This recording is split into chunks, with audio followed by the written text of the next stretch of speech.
Shalom Bapak Ibu yang dikasihi oleh Tuhan. Wah, wajah yang luar biasa. Wajah-wajah yang diberkati Tuhan.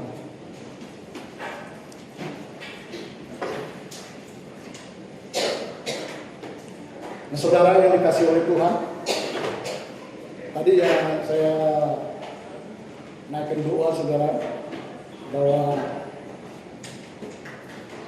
kita saudara yang udah diam tinggal di dunia yang jatuh dalam dosa, satu hal yang tidak bisa kita hindari saudara, yaitu yang namanya sakit saudara. Tapi kita bersyukur Tuhan katakan bahwa bilur-bilurnya telah menyembuhkan Anda dan saya. Mungkin dalam kehidupan ini saudara, saya belum menyadari hari-hari ini saudara, bahwa banyak sekali kesulitan-kesulitan dan tantangan yang kita hadapi saudara. Betul? Tapi sangat luar biasa. Hari ini saya melihat bahwa kekuatan yang limpah datang daripada Tuhan saudara. Saya terus tengah kami memuji tempat sambil memuji Tuhan. Wow. Saya ada di tempat ini hari ini. Saudara, saya lihat bahwa kekuatan daripada Allah yang melimpah-limpah itu selalu ada dalam penopang kehidupan saya. Saya percaya kekuatan yang sama akan menolong Anda. Kekuatan daripada Tuhan. Betul? Coba Anda mulai renungkan hari ini. Dalam perjalanan hidup saya sebagai orang percaya sudah 20 tahunan saudara. Kesulitan demi kesulitan, tantangan demi tantangan saya lihat.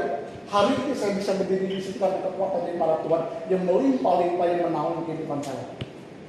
Dan ketika saya Tuhan beri saya kekuatan, saya baru menyadari hari ini saudaraku. Betul? Dan kekuatan itu ternyata udah ada dalam diri kita. Anugerah yang selalu menopang Anda dan saya. Begitu juga setiap masalah yang kita hadapi dalam kehidupan kita. Hari ini kita bisa menyelesaikan dengan baik. Kenapa? Karena hikmatnya ada pada Anda dan saya. Kalau Anda kurang hikmat kita kepada dia. Betul? Wow. Dalam pekerjaan saya, dalam rumah tangga saya, dalam kehidupan saya lihat hari ini saudara. Kalau saya bisa menyelesaikan dengan baik, itu karena hikmat daripada Tuhan yang ada dalam kehidupan Anda dan saya. Betul nggak saudara? Wow. Kadang dalam hidup ini banyak sekali saudaraku tantangan yang berbahaya kita jalani. Tapi sangat luar biasa keberanian daripada dia. Itu selalu membawa Anda untuk maju ke depan. Mungkin hari ini saudara kita berkata, Tuhan, aku mau meminta dan mengalami kasih sayang Tuhan. Mungkin kita nggak menyadari bagaimana kasih sayang Tuhan. Coba Anda mulai renungkan. Ya Tuhan kasih Anda istri, suami, mertua, anak-anak, orang-orang di sekitar Anda saudara. Sadarlah saudara. Ketika kita bisa mengasihi istri kita yang notabene mempunyai perbedaan dalam rumah tangga kita, mertua kita, anak-anak kita, orang di sekitar kita. Bukan Tuhan kasih kesempatan kita untuk melihat kasih dia, betul nggak saudara? Sehingga kita bisa melihat kasih Tuhan ketika kita mulai mengasihi kekurangan istri kita, suami kita, anak-anak kita, orang-orang di sekitar kita. Kadang kita lupa hal ini saudara. Kita meraung dan minta kasih Tuhan curahkan. Tuhan berkata, kasih itu ada pada diri kamu. Betul nggak? Kebahagiaan itu bukan dari luar saudara. Ketika kita mengerti konsep ini, ketika kita mulai mengasihi pasangan kita dengan terlepas dari kekurangan dan kelebihannya saudara, itu kebahagiaan itu ada pada diri Anda saudara. Tidak sampai di situ aja saudara. Tuhan akan kirim orang-orang yang sengsara, orang-orang yang menderita, orang-orang yang butuh Tuhan untuk kita kasihi, untuk kita berbagi kebahagiaan dengan mereka. Amin. Kalau kita mengenai konsep ini, sungguh kita sangat luar biasa. Doa kita sudah dijawab oleh Tuhan. Kadang-kadang kita tidak mengerti, kita selalu berdoa kepada Tuhan. Kita nggak menyadari hal ini saudara. Betul nggak saudara ya? Ini sangat luar biasa kalau kita firman Tuhan.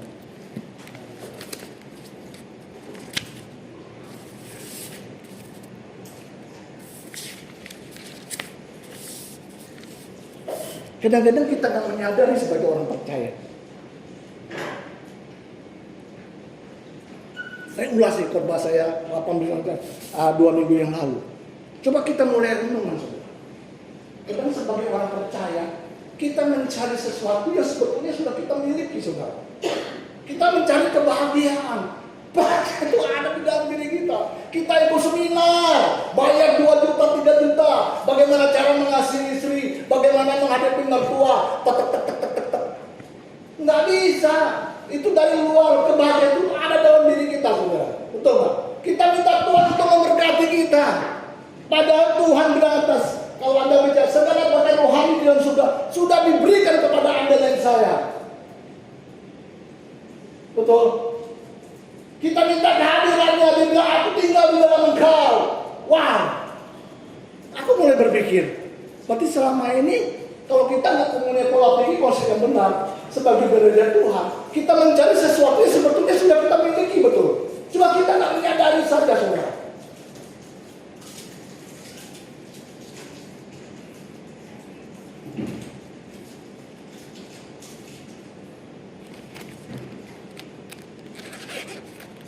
Saya buka kacamata, saudara ya.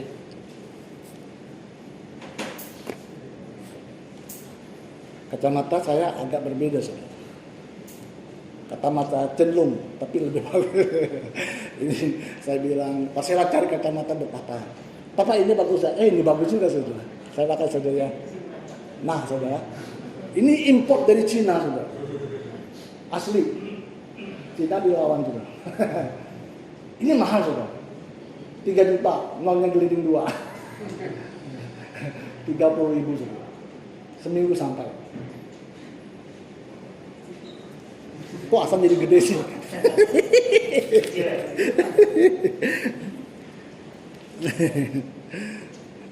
Nah, saudaraku yang dikasih oleh Tuhan, 2 minggu yang lalu saya juga menyampaikan kebenaran firman Tuhan untuk kebangkitan daripada Tuhan Yesus, saudaraku, bahwa kebangkitan Yesus sudah ada dalam diri dan kita sudah dihidupkan, saudara.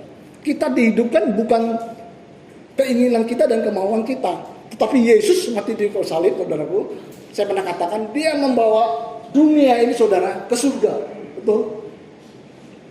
Tetapi kebangkitannya, saudara, dia mau surga kedatangan dunia ini dan tinggal dalam kehidupan Anda dan saya. Maka dia bilang, carilah jalan segala kebenaran. Saya rasa apa yang kita cari, saudara, dia ada di dalam kita.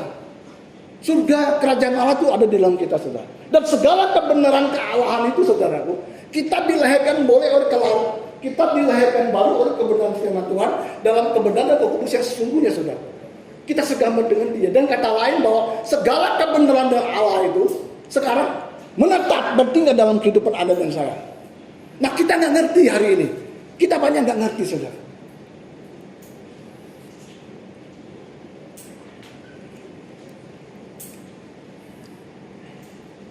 Nah, saudaraku yang dikasih oleh Tuhan, mungkin saudaraku, kita dalam hidup ini, saudara, kita belum memanifestasikan kehidupan daripada Allah. Tapi saya mau katakan senegas bahwa roh kita, saudaraku, hidup sampai kapanpun. Maka dari Roma 8 satu kata, tidak ada penghukuman bagi siapa yang di dalam Kristus, saudara. Dan ketika kita mati, saudara, kita langsung disambut Tuhan, kita bersama dengan Dia. Enggak ada mengalami pengadilan yang kedua, saudara. Mungkin orang bilang begini, enak aja, kami yang 5 waktu, kami yang berbuat segala macam, saudara. Ya, ini kedaulatan Tuhan. Barang siapa yang dilahirkan baru di dalam Tuhan, hak prerogatif Tuhan, kedaulatan Tuhan, kita bersama dengan Dia, saudara. Ini panjang cerita, saya nggak sampai di sini, saya nggak terusin bahas ini, saudara. Yang saya mau kasih tahu bahwa roh ada dengan saya hidup sampai kapanpun. Ya. Mungkin saudara secara fisik, saudara, kita masih mengalami kelemahan tubuh, kita lagi mengalami depresi, saudara. Tekanan karena kita terbimbing dalam dosa.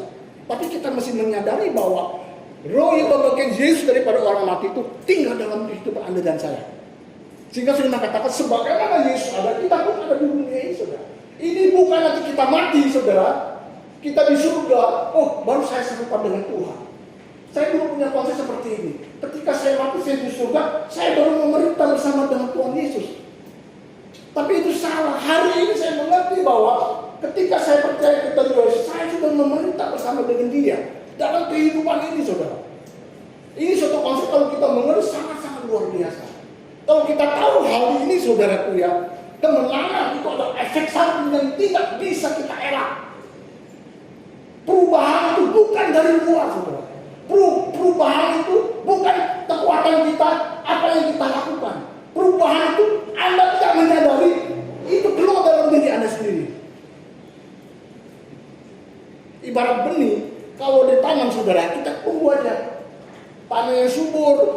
air, dia akan keluar, tunas akan tumbuh batang, saudara.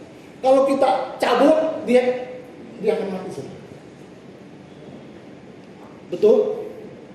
Dia akan mati. Dan kalau kita mengerti hal ini, saudara, kemenangan itu tuh efek samping yang kita tidak bisa kita elak, saudara. Kemenangan dalam keuangan kita, kemenangan dalam emosi kita, kemenangan dalam fisik Anda sendiri secara pribadi, saudara.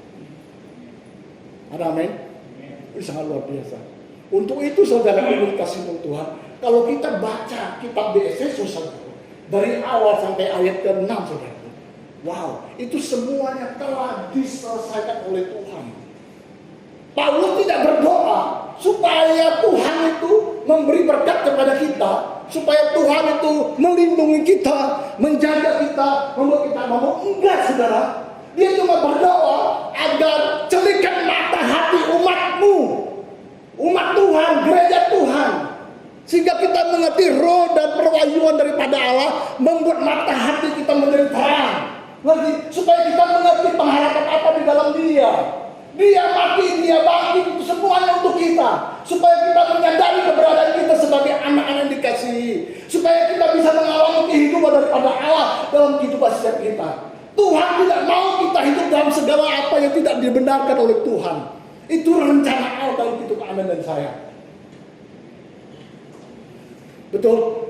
Ini sesuatu yang sangat luar biasa. Jadi sebagai orang percaya, kita bukan berjuang untuk mendapatkan sesuatu dari Tuhan, saudara. Ini saya lakukan dulu.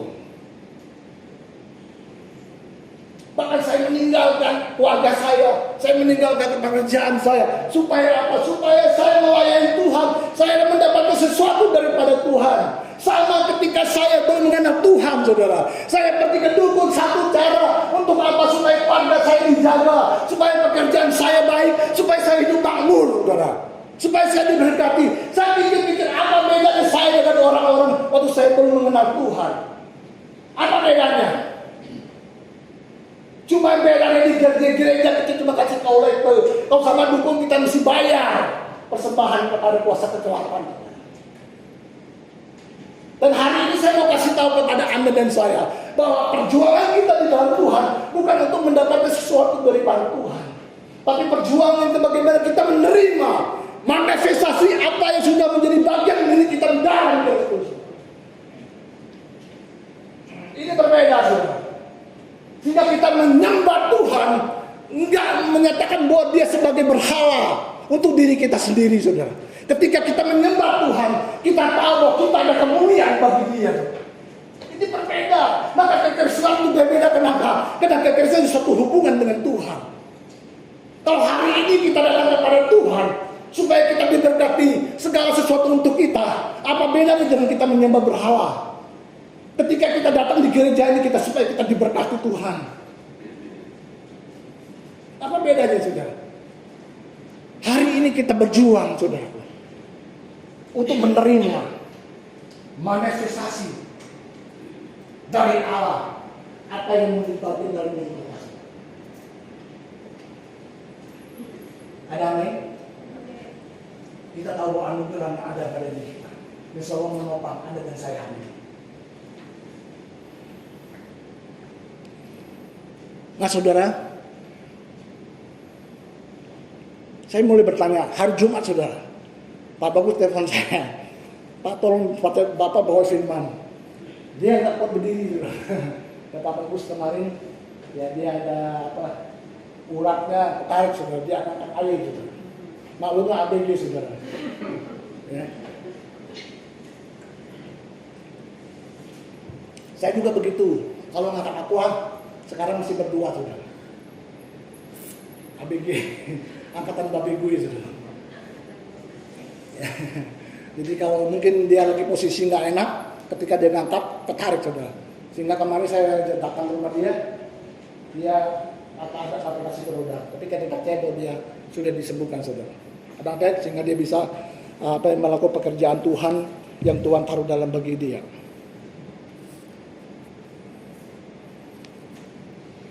Dan saya mulai bertanya, apa yang saya dapat? Tapi kenapa Tuhan? Itu kadang-kadang tidak terjadi termanifestasi dalam kehidupan saya pribadi, apalagi orang-orang yang mendengarnya, saudara. Betul. Maka setiap firman yang saya sampaikan, saudara, saya selalu berkata, Tuhan, bukan hanya saya cakap untuk mengatakan, tapi saya juga cakap untuk melakukan firman Tuhan. Karena kebenaran ini akan memerdekakan, terutama saya sepribadi, saudara. Ada amin? Karena firman ini pedang bermata dua, memisah sampai ke sumber-sumber, saudara. Untuk Anda dan untuk saya sendiri, kita sama-sama untuk kita bertumbuh di dalam Tuhan. Dan kita hidup kita seperti apa yang Tuhan mau, saudara. Makanya Pak Bagus sering katakan bahwa kita jangan main gereja-gerejaan. Amin. Pak Bagus sih, saudaraku, dia kirim pasal message kepada kita. Kemudian setiap doa dihubungin, ada PA dihubungin, saudara. Dia yang menyampaikan nggak bosan, kita yang mendengar juga kadang-kadang bosan lah, PA lagi, saudara. Hanya satu dia mau. Amin. Karena kemerdekaan itu ada di dalam firman Tuhan. Kalau kita mengerti kebenaran, dan kebenaran akan memerdekakan kita, saudara. Amin. Bukan tumpang tangan, saudara. Saya, saudara, secara pribadi, ya, sebelum saya kenal Tuhan, nanti akan masuk ke dalam firman Tuhan ini, saudara. Saya adalah orang yang penyembah berhala, saudara. Banyak kami sama Pak Bagus melayani orang-orang yang kemasukan roh jahat, saudara. Ya, mungkin Anda dan saya tahu minumnya. Pakai mic ya? Iya, saya lupa, saudara. Iya, makanya sudah lupa. Malum kesempurna, saudara, masih diingat saling mengingat satu dengan lain, saudara. Tapi saya pakai ini, kalian terkejut lagi, kaget lagi, saudara. Hilang ngantuknya. Tadi saya kira disuruh minum, saudara, tapi sih ini, saudara.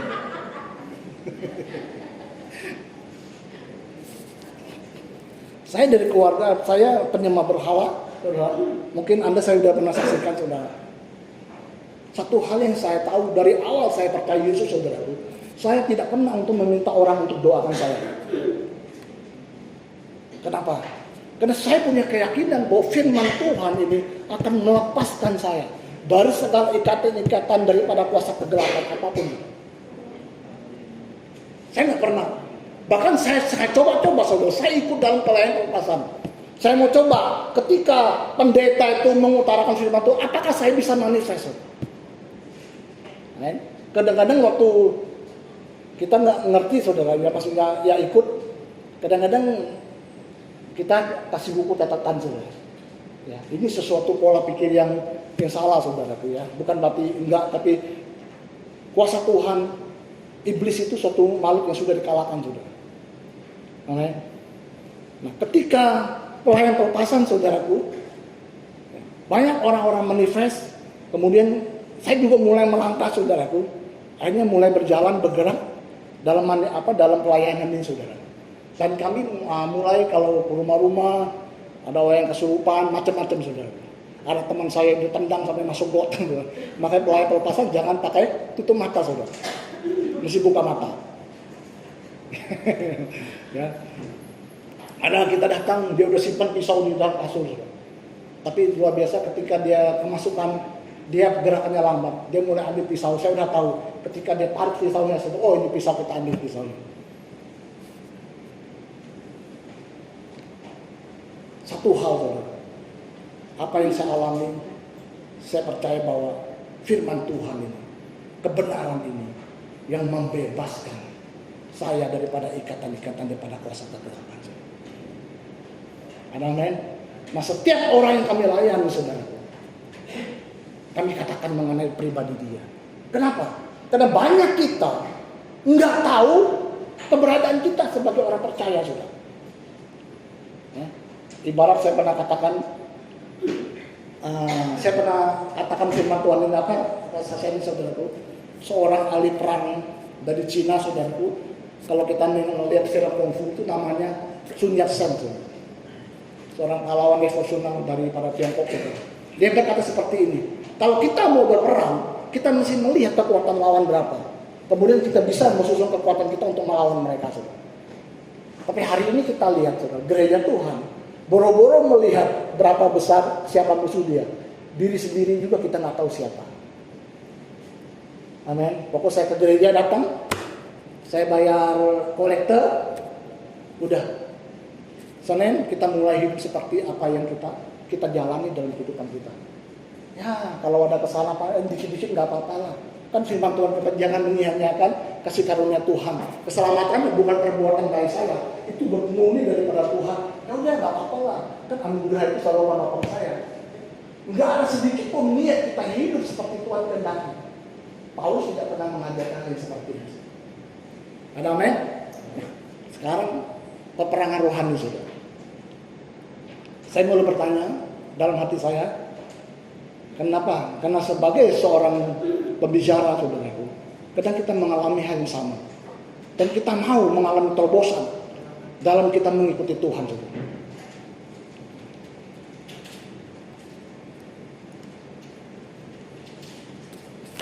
Coba kita firman Yohanes 4 ayat 24.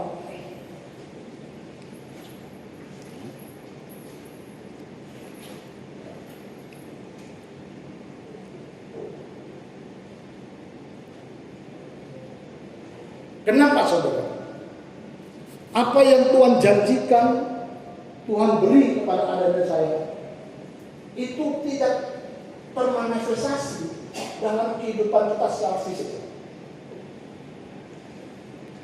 Salah satunya saudara, kalau kita baca nanti di Efesus 6 saudara, bahwa musuh kita saudara, itu bukan darah daging saudara. Musuh kita itu adalah siapa? Penghulu-penghulu jahat di udara, kuasa-kuasa kegelapan, dan kata lain iblis atau setan saudara. Dia adalah faktor yang dapat menghalangi saudaraku manifestasi apa yang telah Allah sediakan lewat kasih karunia di dalam roh kepada Anda dan saya.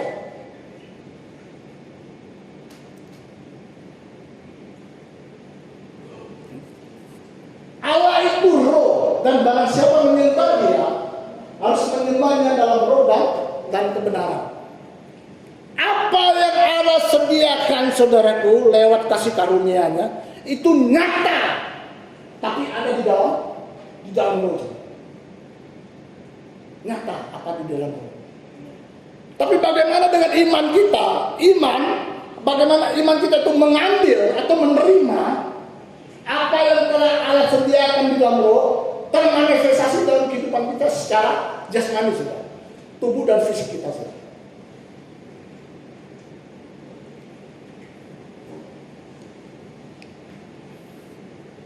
Nah, Anda dan saya, kita punya Roh Kudus saudara.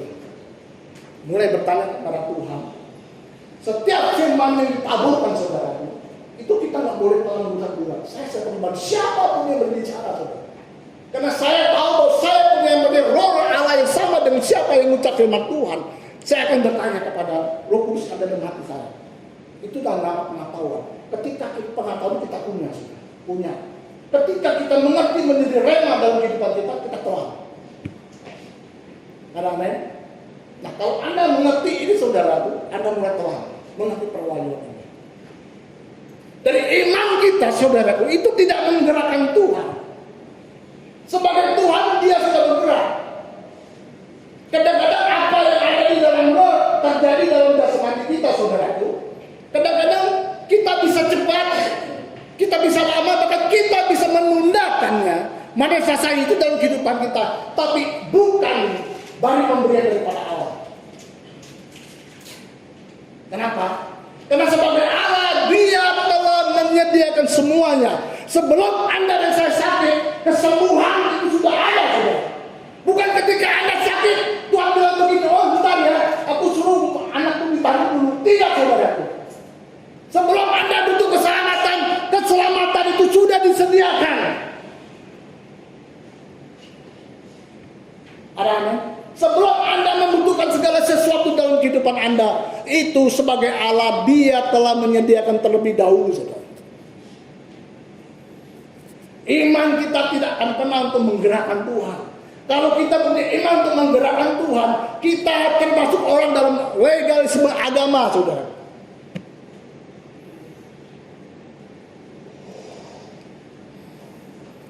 Ada amin?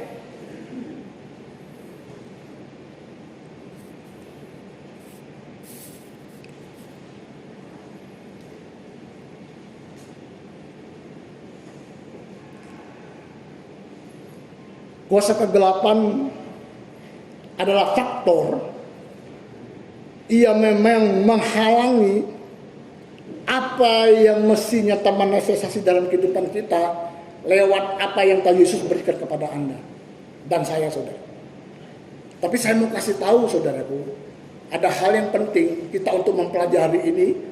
Kenapa? Karena setan, kuasa kegelapan adalah makhluk musuh yang sudah dikalahkan, saudara. Kita mesti tahu ini, saudara. Dia tidak punya otoritas atas kita dan kita punya otoritas atas dia. Amin. Makanya, saudara, ketika kita menghadapi hal-hal umpamanya jalan di tempat gelap, saudara, orang-orang kerasukan, saudaraku, Anda dan saya, kita mempunyai kuasa yang sama, saudara.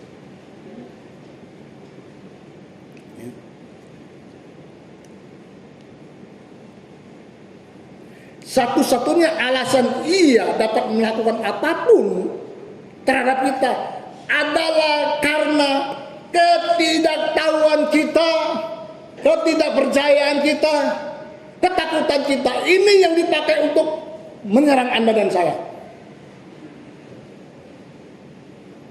Amin. Untuk itu ketidaktahuan kita itu mahal harganya. Untuk kita sebagai gereja Tuhan, kita jangan main gereja-gerejaan, saudara. Kita mesti sungguh-sungguh mengerti keberadaan kita di dalam Tuhan. Apa rencana Tuhan dan apa rencana ini dalam kehidupan Anda dan saya.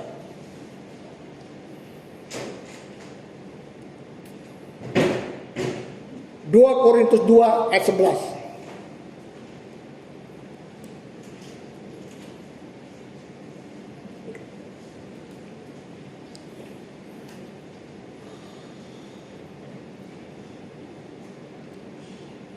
Supaya iblis jangan memperoleh keuntungan atas kita, sebab kita tahu apa maksudnya. Iblis datang untuk membunuh, mencuri, dan membinasakan. Tapi Tuhan datang memberi kita hidup, hidup dalam segala kelimpahan.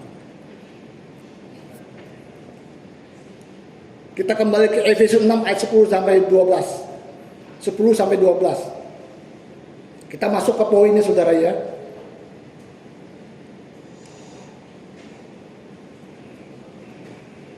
Akhirnya, hendaklah kamu kuat di dalam Tuhan, di dalam kekuatan kuasanya. Kalau Anda dan saya kita baca kitab Efesus, sangat-sangat luar biasa apa yang telah Allah selesaikan, saudara. Dan akhir semua itu, saudaraku, Rasul Paulus bilang ayat 10 tadi,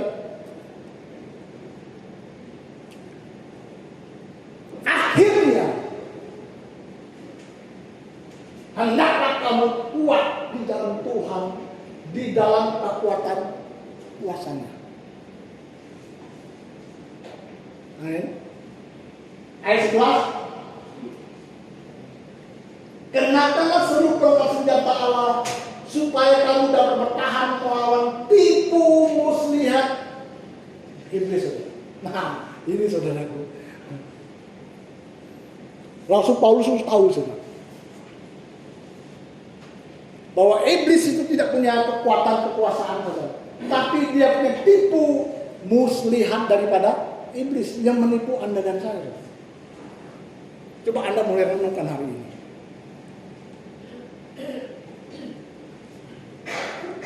Kenapa? Karena iblis selalu membawa kita hal-hal yang dunia, hal yang fisik, saudara. Ketika dokter berkata kepada kita, Bapak sakit, mungkin umur Bapak sekitar 6 bulan, saudara. Nah, iblis mulai cabut tangan di sini. Mana katanya bilu-bilu menyembuhkan kamu? Mana katanya Tuhan mengasihi kamu? Dia selalu melihat supaya kita melihat ke arah dunia secara jasmania, saudara.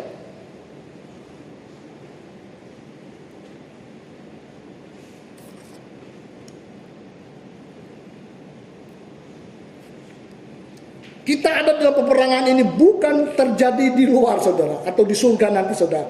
Kita sedang melawan kekuatan jahat dan mereka memang ada di udara, tapi medan peperangan kita adalah di mana, saudara?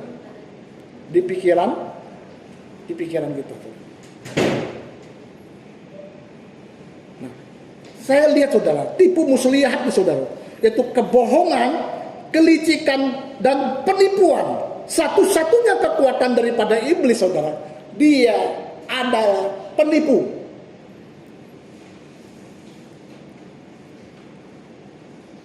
Makanya saudaraku, saya kalau berdoa, kita berdoa saudara. Doa itu apa saudara? Doa itu sebetulnya saudaraku, kita mengikrarkan saudara. Kita mengikrarkan atas kasih karunia Allah yang telah diberikan kepada kita saudara. Dan kita menghalau kuasa kegelapannya coba mengambil apa bagian daripada kita. Dan ucapan syukur kita atas kasih karunia, atas apa yang telah Allah sedia berikan kepada Anda dan saya.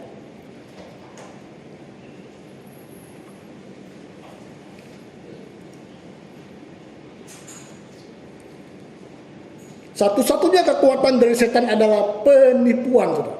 Ia tidak mempunyai kekuatan nyata pada dirinya untuk memaksa siapapun, untuk melakukan apapun.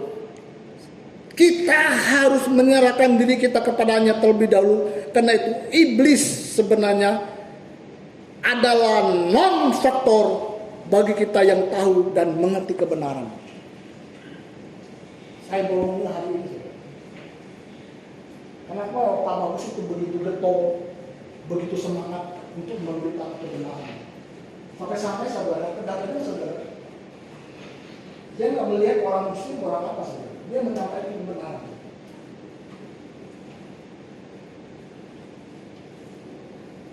Ternyata kebenaran ini saudara, itu firman Tuhan sangat-sangat sangat luar biasa sangatnya. Seperti tadi saya katakan. Iblis selalu menipu kita dengan kebohongan-kebohongan, ketidakpercayaan kita dan kebohongan. Tetapi firman Tuhan adalah sesuatu yang dapat membebaskan kita daripada kuasa kegelapan. Dalam kehidupan saya pribadi saudara, saya sangat luar biasa. Karena makanya Pak Bagus, kita mau sharing dengan firman Tuhan. Kita sayang firman Tuhan, kenapa? Kadang-kadang saudara itu tidak berarti menyadari bahwa Tuhan itu saudara, kadang secara fisik dia Tuhan di dalam kehidupan kita.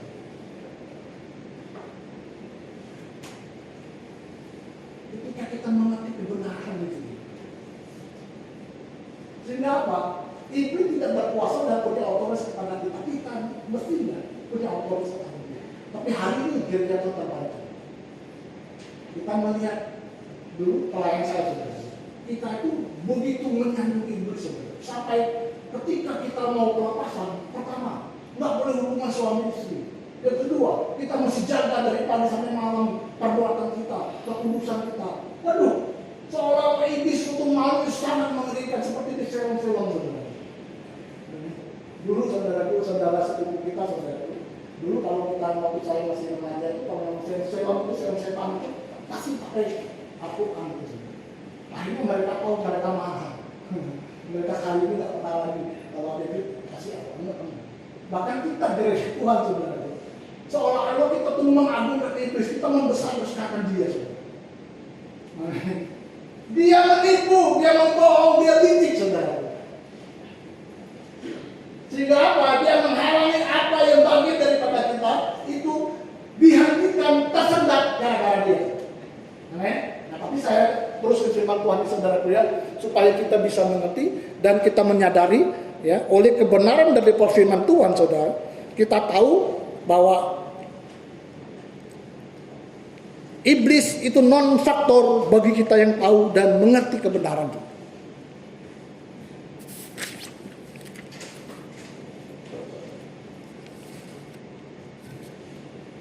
2 Korintus 11 ayat 3.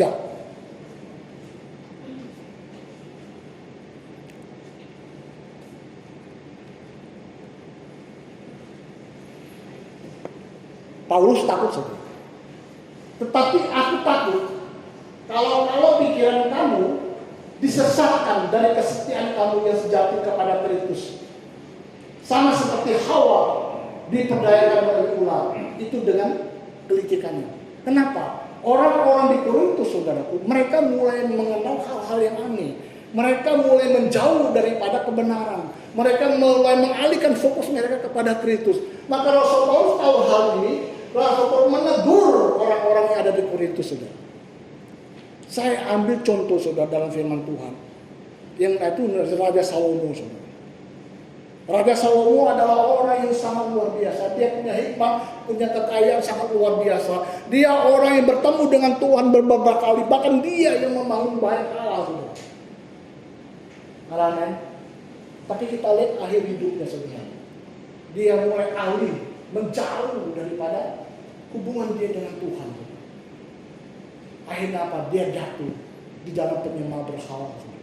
Dia membuat berhala, bahkan dia sendiri menyembah berhala tersebut. Hari ini kita lihat teknologi hari ini, internet, begitu mereka sangat-sangat luar biasa, saudara. Iblis datang kepada gereja Tuhan bukan dengan wajah yang seram-seram, saudara, dengan angker, tidak.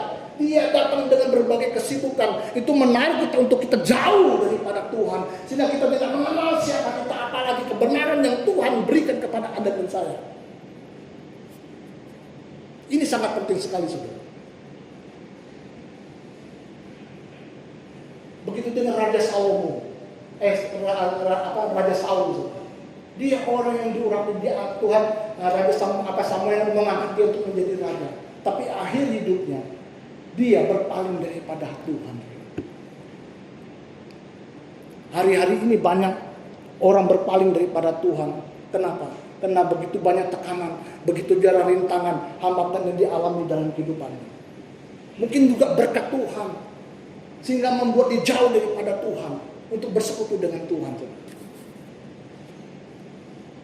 Ada amin? Nah, kita tahu betapa liciknya iblis menipu Anda dan saya.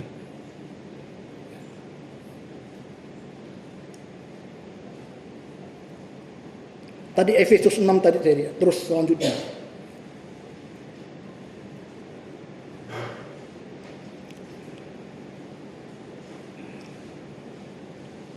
Kenakanlah seluruh perlengkapan senjata Allah supaya kamu dapat bertahan melawan tipu musuh yang iblis. Ayat 12. Karena perjuangan kita bukanlah melawan dan daging, tetapi melawan pemerintah-pemerintahan, melawan penguasa-penguasa, melawan penghulu dunia yang gelap ini, melawan roh jahat di udara. Amin. Anda mengerti? Kita tahu, saudara. Saya mengerti, memahami, saudara, bahwa musuh kita sebenarnya bukan istri kita, bukan suami kita, bukan mertua kita, bukan partner dagang kita, bukan gembala kita, bukan orang yang dikasihi, tapi musuh sebenarnya kita adalah ini semua. Ada lain? Ini musuhnya. Ketika kita tidak bisa memaksa orang lain untuk melakukan sesuatu kepada kita, saudara. Termasuk orang yang tidur dengan kita, saudara. Betul nggak, saudara? Istri atau suami, kita nggak bisa. Kamu jangan kata-kata yang kasar-kasar kepada saya, ya, saudara. Tapi yang bisa kita lakukan yaitu kita mengendalikan diri kita, saudara. Kita mengerti bahwa musuh kita bukan dia.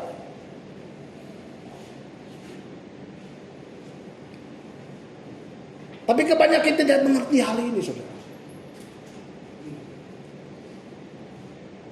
Ayat 2, ayat 13. Sebab itu ambillah seluruh perlengkapan senjata Allah supaya kamu dapat mengadakan perlawanan pada hari yang jahat itu dan tetap berdiri sesudah kamu menyelesaikan segala sesuatu. Ayat 13. Jadi berdiri tegak, berikat pinggang kebenaran dan berbaju jilala keadilan. Ayat 15. Kaki berkuasa kebenaran untuk memberitakan Injil damai sejahtera dalam segala keadaan pergunakan perisai imam. Sebab dengan perisai itu kamu akan dapat memadamkan semua api dari sini. Ya, semua perlengkapan rohani, saudaraku, itu sebetulnya sudah ada dalam kehidupan Anda dan saya. Suka, tapi kenapa kita tidak mengenakannya dalam kehidupan Anda dan saya? Kenapa? Karena kita ditipu oleh kuasa kegelapan. Mana kuasamu yang ada? Kamu mendoakan orang sakit, tapi orang sakit tidak sembuh. Mana dikatakan Tuhan memberkati kamu? Lihat ekonomi kamu, apa keadaan kamu hari ini? Mobil kamu mau ditaruh di sini. Tuhan, iblis selalu menyatakan hal lain secara sembunyi kepada Anda, membuat kita melihat dengan mata iman kita, saudaraku. Kita mulai melihat dengan mata iman manusia kita. Apa yang kita lihat, yang kita pikir, yang kita rasakan, yang kita cium dan kita dengar, itulah yang kita percayai, saudaraku. Pak Bagus kemarin dikatakan iman itu beyond. Iman itu tidak melihat dengan keluar, tapi melihat melebihi. Karena dia akan memberi bahkan melebihi dari apa yang dapat kita doakan, kita pikirkan, betapa kuat kuasanya yang ada di dalam diri kita. Di dalam kita, saudaraku, kita lah yang membatasi. Allah bekerja dalam kehidupan kita dengan apa? Dengan kita kepercayaan kita, ketidaktahuan kita, ketakutan kita. Kita dibohongi oleh kuasa kegelapan hari-hari ini. Dia menipu kita, dia membohong kita dengan licik, saudara. Mana kamu anak Tuhan? Mana Tuhan mengasihi kamu? Kamu lihat kamu sendiri. Padahal ketika kita ada Tuhan, berikan kasih sayang-Mu. Tuhan kasih istri kita, kasih suami kita, kasih pegawai kita, kasih pembantu kita untuk kita kasih dia. Betul? Sehingga kita bisa membagi kebahagiaan yang kita terima dari Tuhan kepada mereka. Bahkan Tuhan kirim orang-orang yang susah, orang-orang yang butuh pertolongan. Padahal kita tidak menyadari hal seperti ini, saudaraku. Kita manggil Tuhan, aku minta kasih sayang-Mu. Tapi ketika kita mengerti ini, baru kita menyadari Tuhan berkata apa? Kasihilah orang-orang yang tidak layak, sebagaimana kamu mengasihi aku.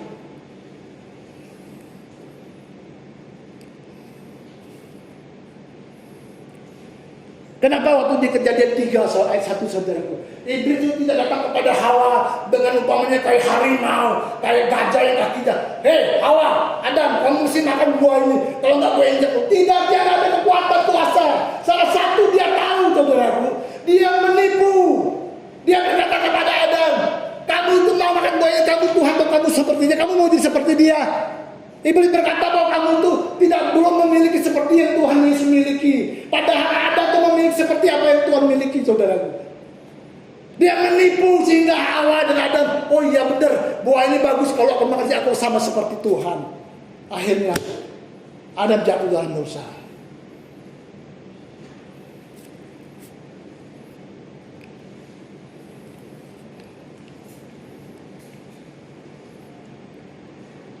Filemon 1 ayat 6.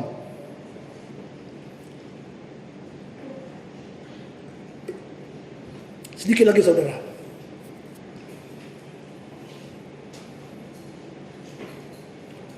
Filemon. Dan aku berdoa agar persekutuanmu di dalam iman turut mengerjakan pengetahuan akan yang baik di antara kita untuk Kristus, saudara. Jadi Anda dan saya harus mengakui kebenarannya, kebaikan Tuhan mengenai diri Anda, siapa kita di dalam Kristus, saudara.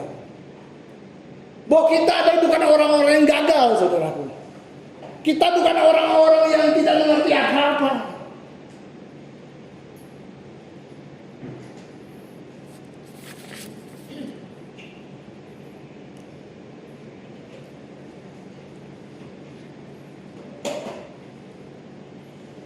Ketika kita mengakui setiap hal yang baik dalam diri kita, siapa kita di dalam Kristus, saudaraku, maka iman kita akan bekerja dan kita akan melihat kemenangan itu termanifestasi dalam kehidupan kita. Apa yang Tuhan janjikan dalam kehidupan Anda dan saya, kita bisa hidup di dalam kemenangan. Bahkan di tengah pergumulan sekalipun kita menyadari keberadaan kita, bahwa sukacita, damai sejahtera Allah itu bukan dari Allah tapi dari dalam diri kita sendiri.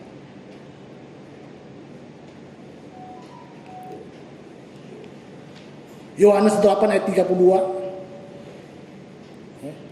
Dua ayat lagi, saudara, ya.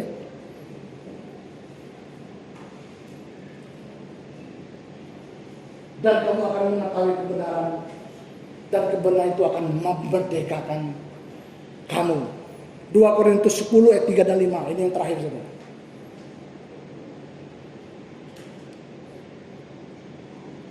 Memang kami masih hidup di dunia ini, tetapi kami tidak berjuang secara duniawi. Ayat 4.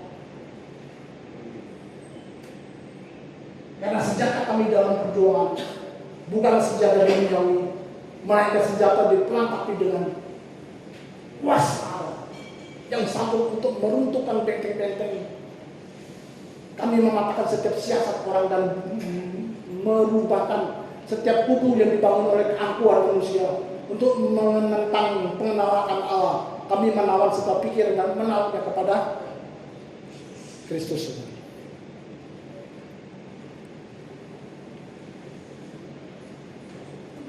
Beberapa bulan yang lalu saya pernah menyampaikan sadar dan berjaga-jagalah, saudara.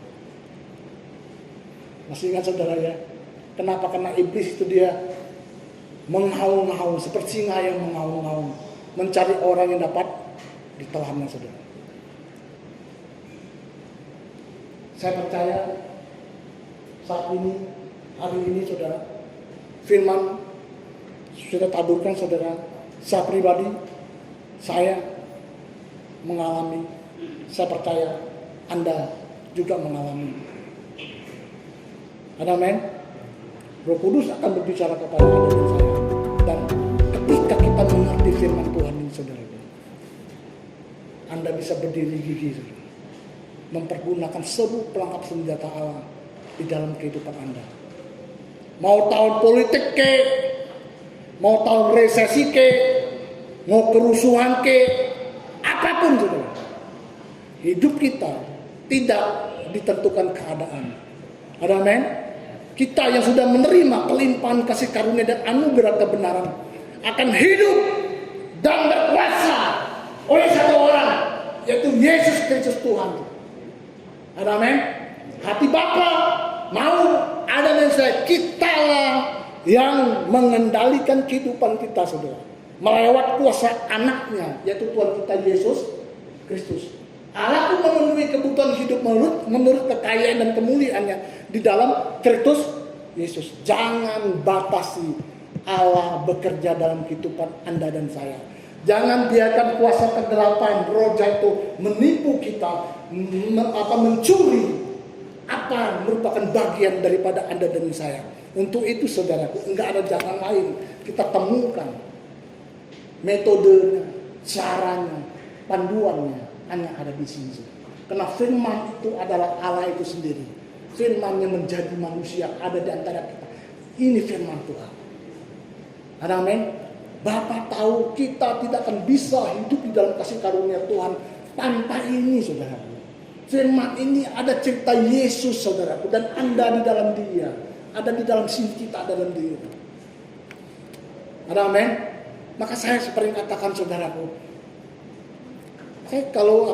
saya berkata seperti ini.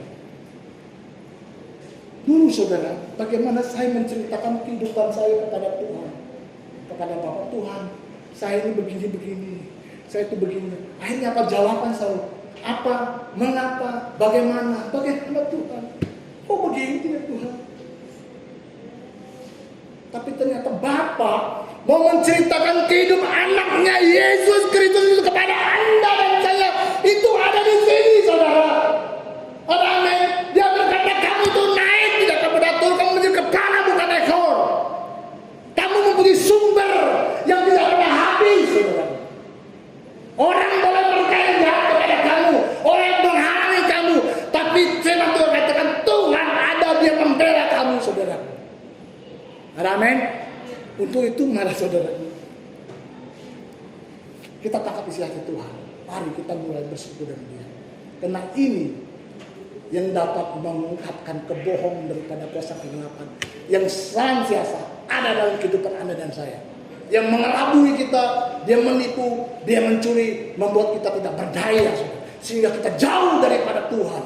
Kita mulai mengandalkan kekuatan kita sendiri, saudara. Amin. Ya, Tuhan berkati saudara.